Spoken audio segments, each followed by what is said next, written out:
Hi there, welcome to episode 67. And I have got a list here, list of 5 options. No, they're not options, actually. They're all obligatory. But what I'm going to do here is now let me take a look now. Oh, by the way, if you're listening in audio, you're really missing out on the yellow room, as I'm going to call this. Now, there is a possibility that I go in post production and sort out the color. Probably not going to happen, but if I'm not yellow, then I've done that. Okay. If I'm yellowish, then I haven't done it. If it's audio, you're thinking, what's he talking about? Well, then get yourself onto YouTube. In YouTube, what you do is you type in paranormal blip, and then you'll see this video episode 67. Thank you for everyone watching on YouTube. Thank you for all the subscribers. Thank you for sharing and liking and all of that stuff.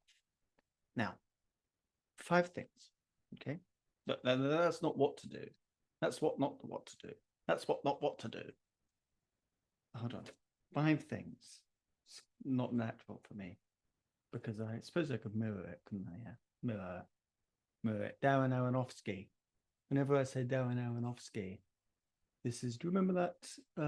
This isn't one of the 5 things, but do you remember that interview when Lou Elizondo started to say, oh, fingerprints, sunflowers, galaxies, and he kind of linked up all of these, kind of micro, macro patterns. Okay, he's talking about, the kind of wonder of the universe is repeatable, very much Sheldrake-y from Lou Elizondo there.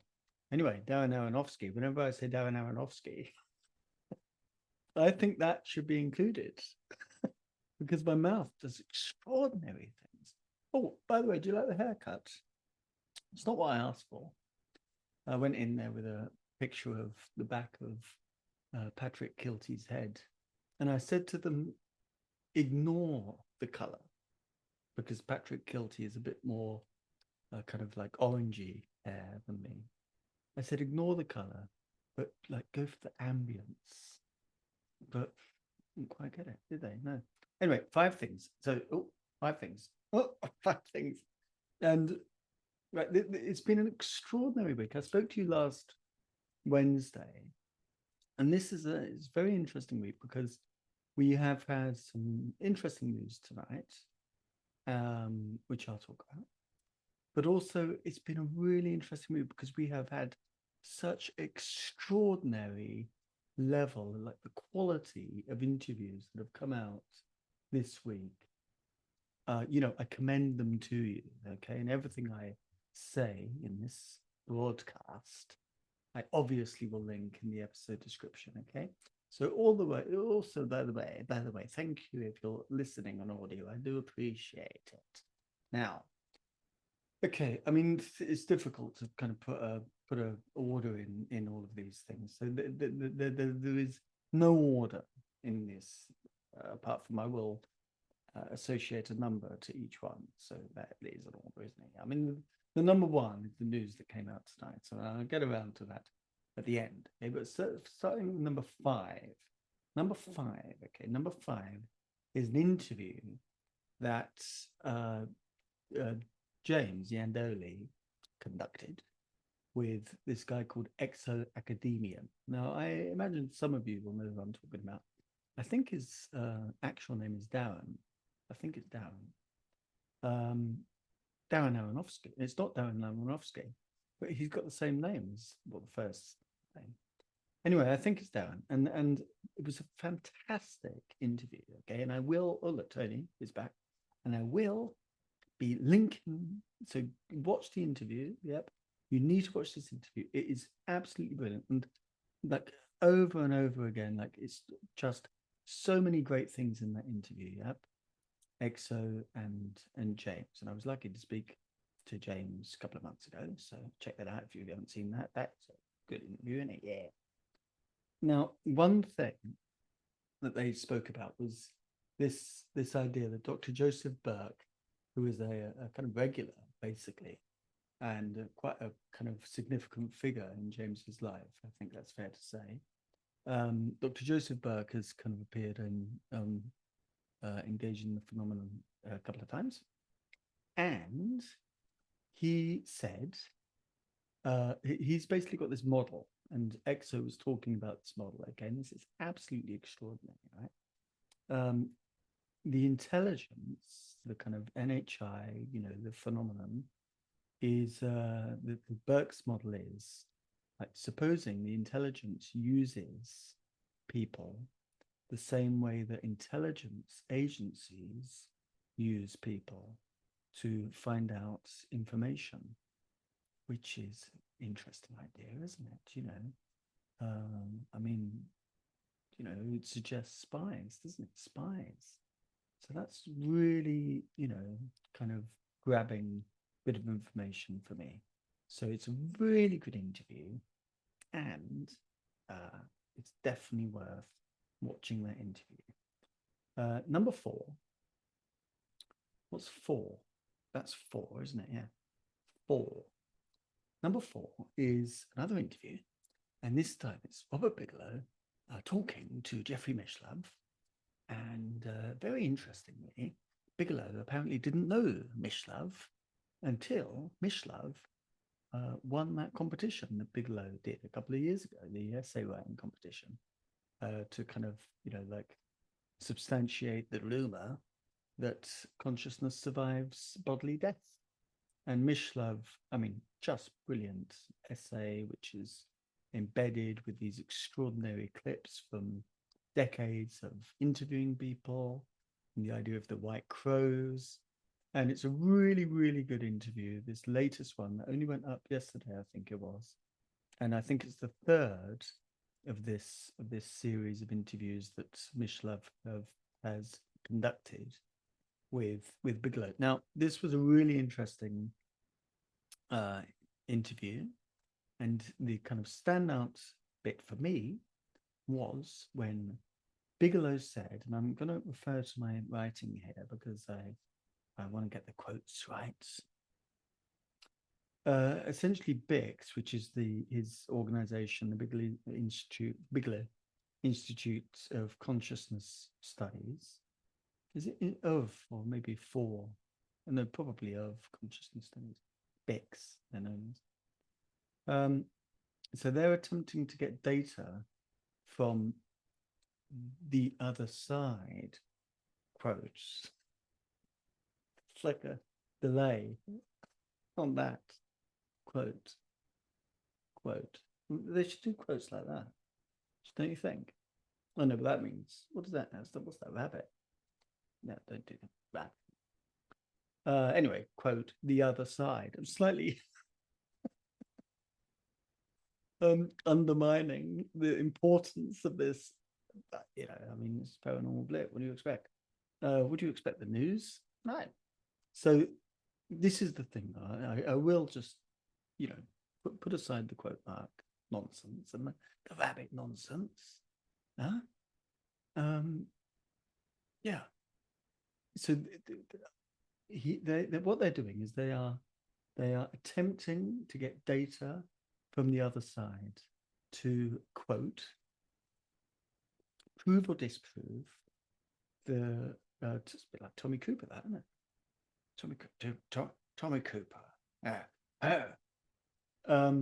To prove or disprove the data they've collected from multiple sources that the future of humankind is pessimistic. So at the moment, they're gathering data. Now, I feel, although Bigelow didn't say this, I feel like that data, knowing, Bigelow, I feel that data probably includes remote viewing the future.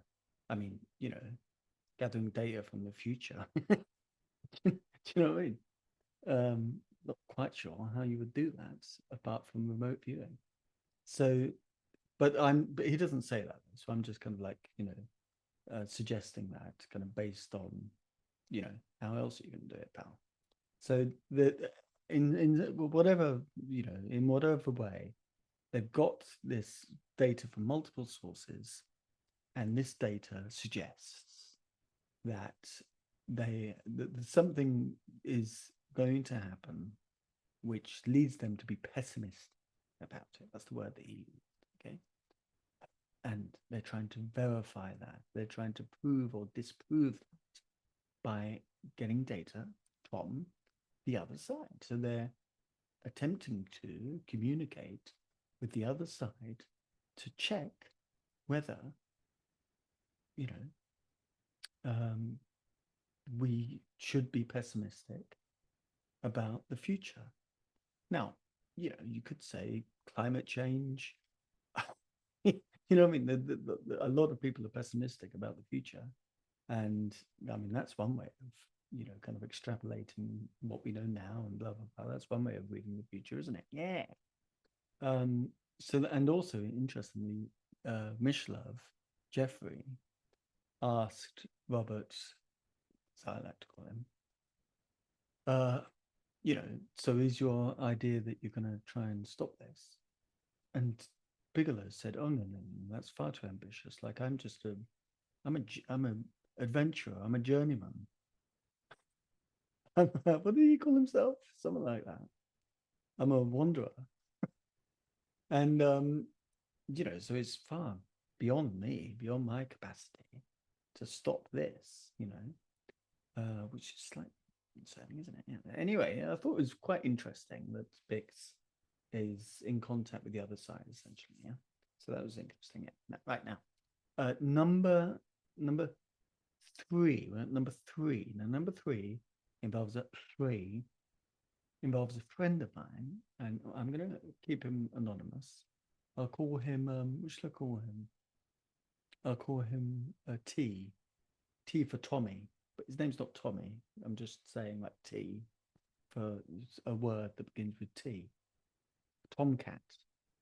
And Tomcat says he was in a conversation, a kind of three-way conversation that I was having with another very close friend of mine, who isn't, and so T, this T fella, he is a listener to Paranormal Blip, and he's a very good friend of mine.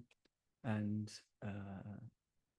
the other guy doesn't listen. Okay. And the other guy was kind of asking about, okay, so, you know, tell me all about it. And T did this absolutely extraordinary kind of like voice. It was like a WhatsApp audio recording. And it was just amazing. It was 8 minutes long.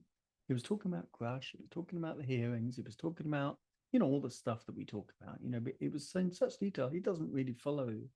Yeah, I mean, he listens to me, you know what I mean? So, but he also does listen to Weaponized, I think. Maybe not every episode, but I know he's kind of dipped into Weaponized. And maybe a few others as well, maybe Need to Know as well. Not sure about that.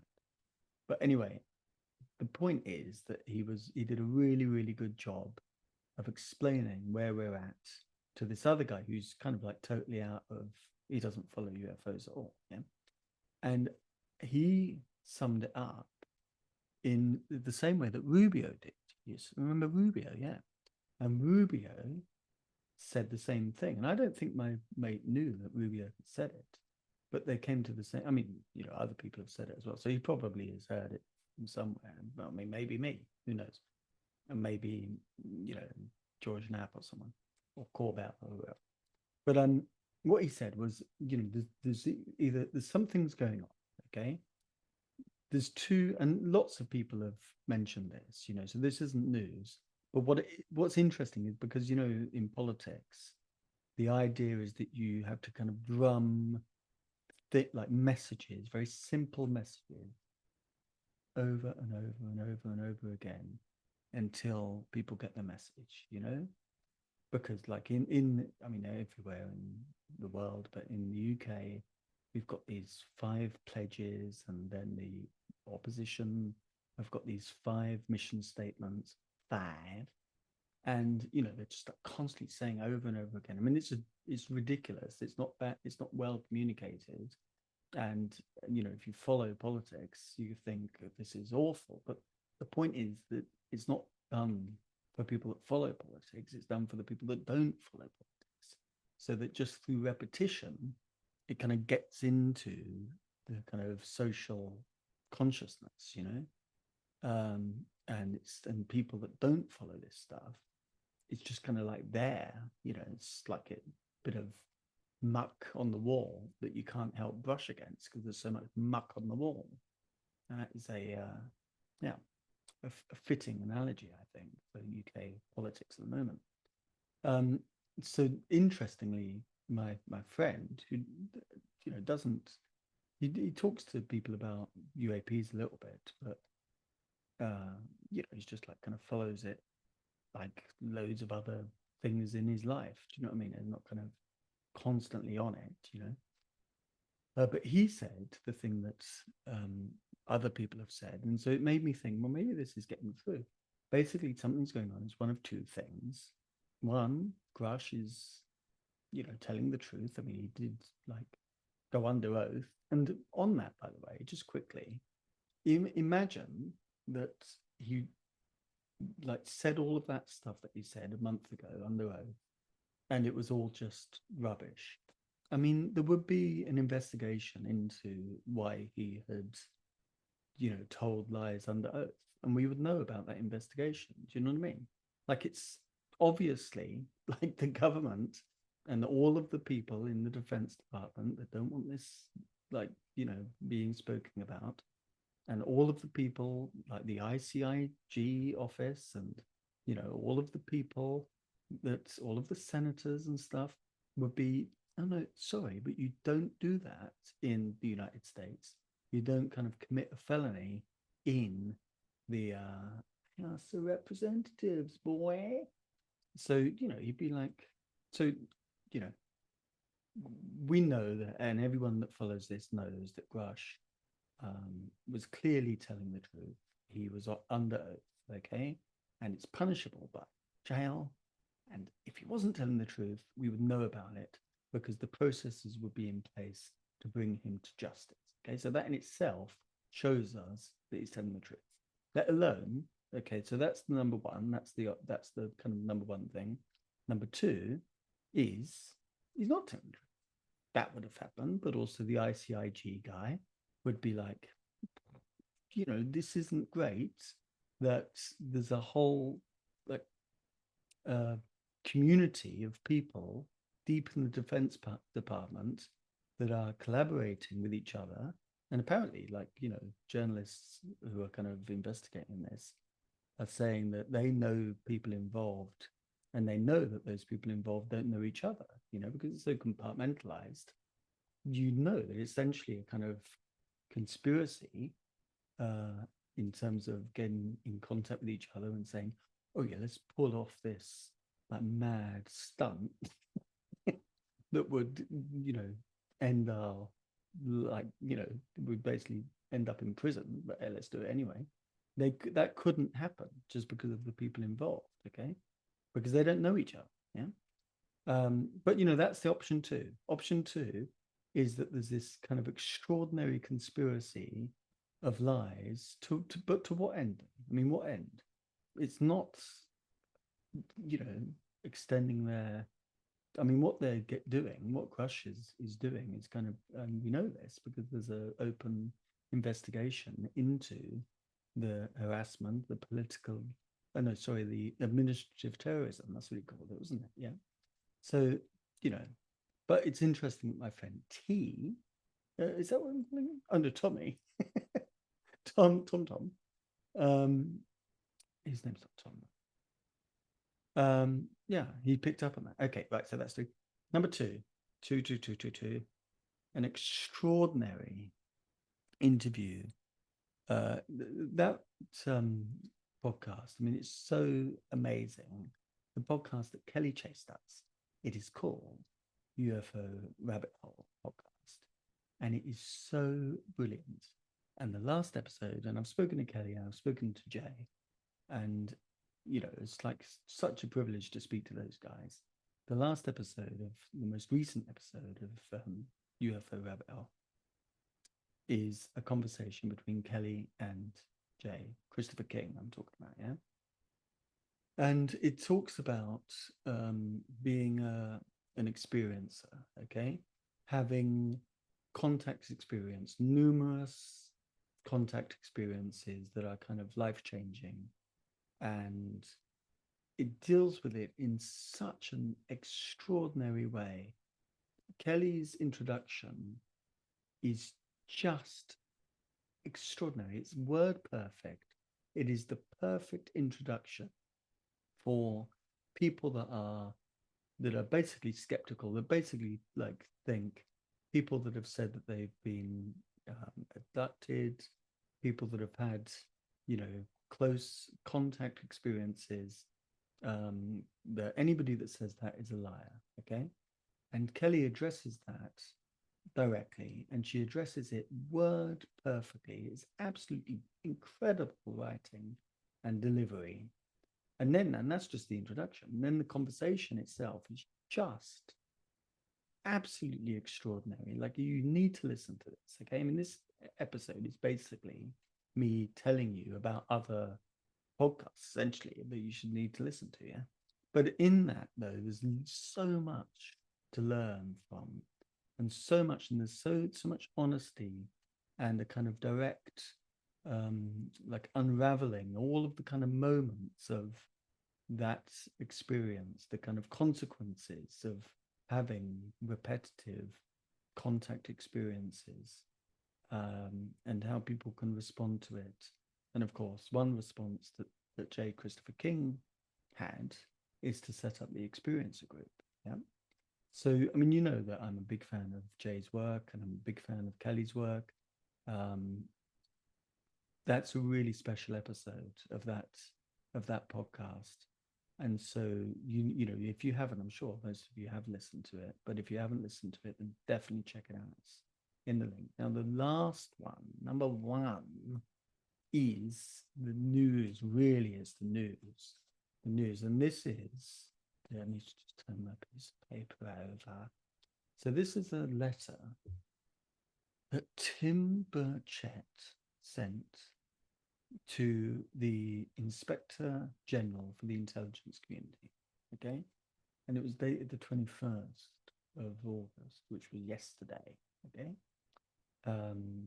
And it's signed by a couple of people, a couple of the other folks that were on the oversight subcommittee that spoke to Grush and Fravor and Graves, about a month ago, whenever that was.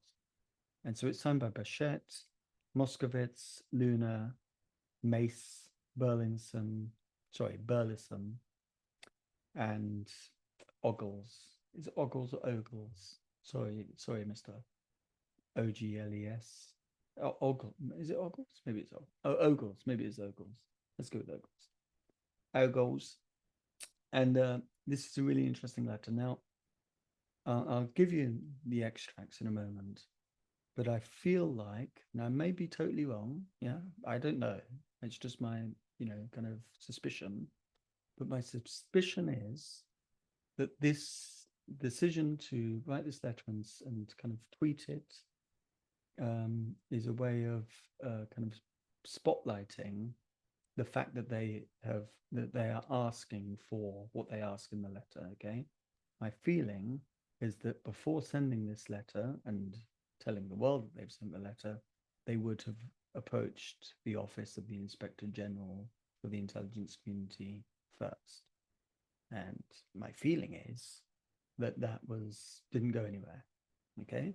And Burchett and Luna and Moskowitz and all the rest of them said, well, okay, we tried, the nice way. Let's go down the kind of public way now, knowing that there's going to be eyes on this from a, kind of energized community, knowing that what they know in the letter, that there are dates where we expect movement.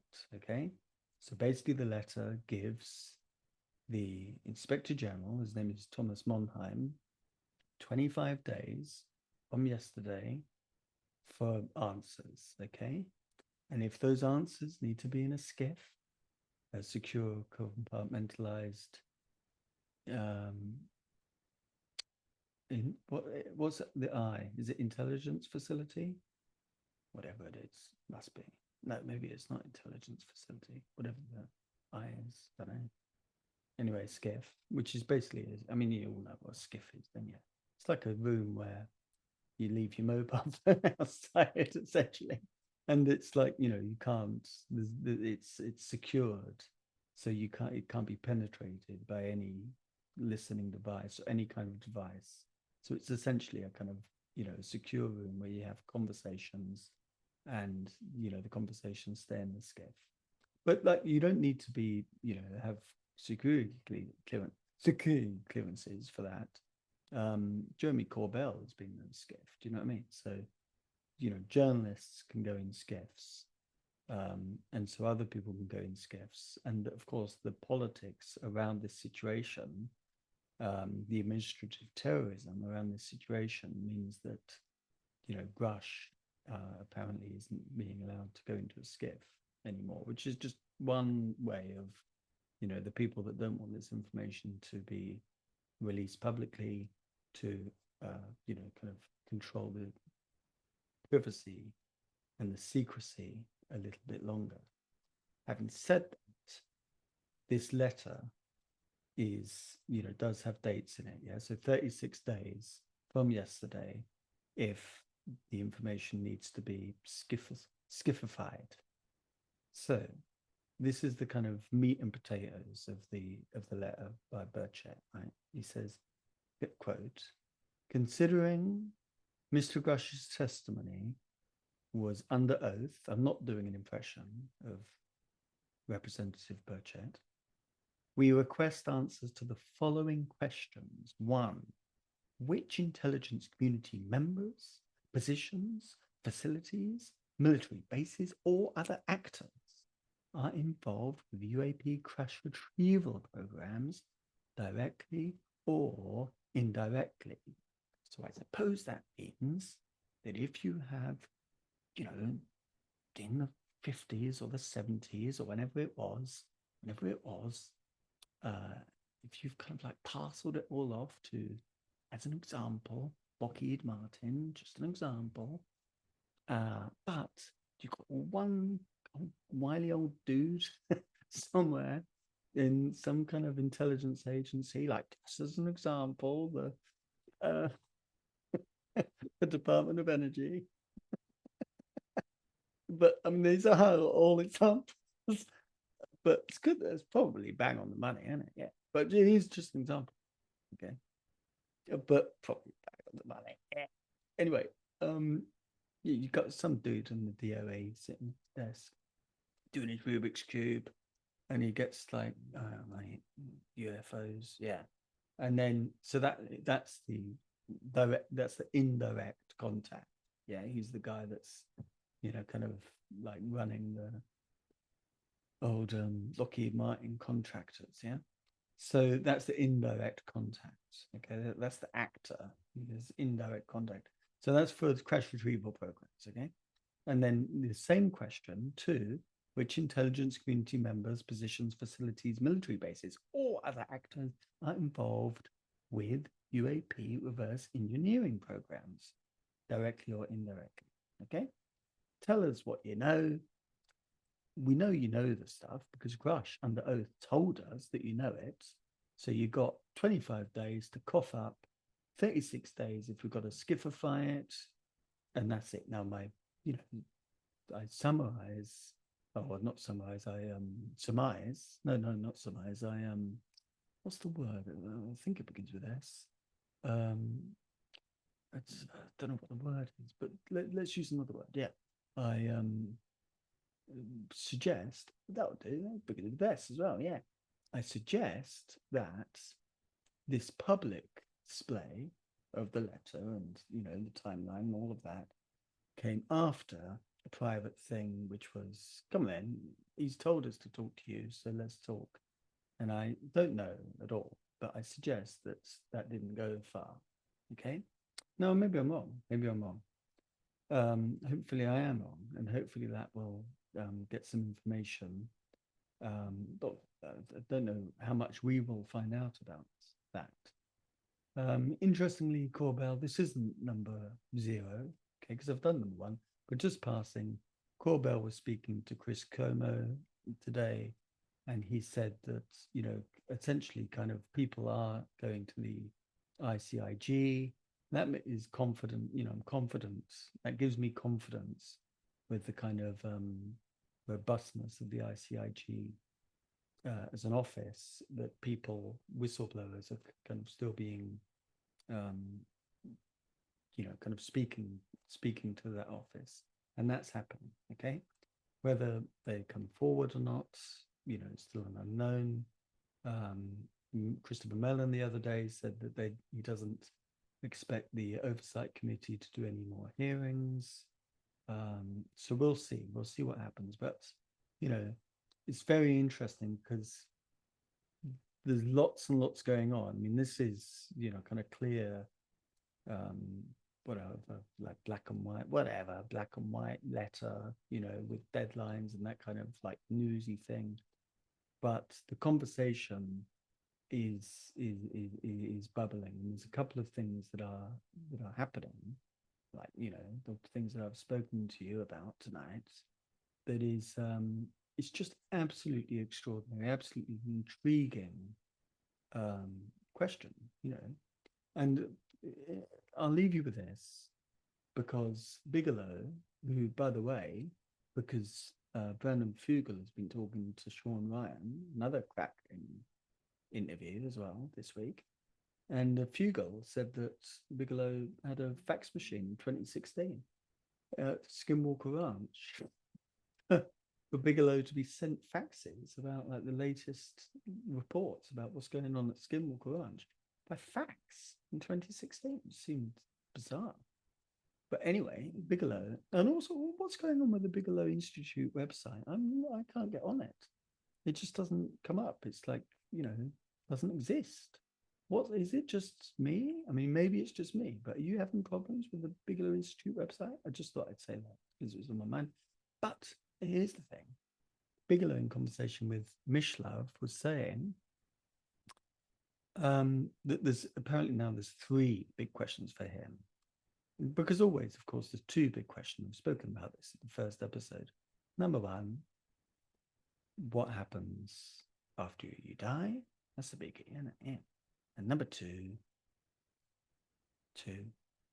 are we alone? Okay, well, we kind of know the answer to one of them.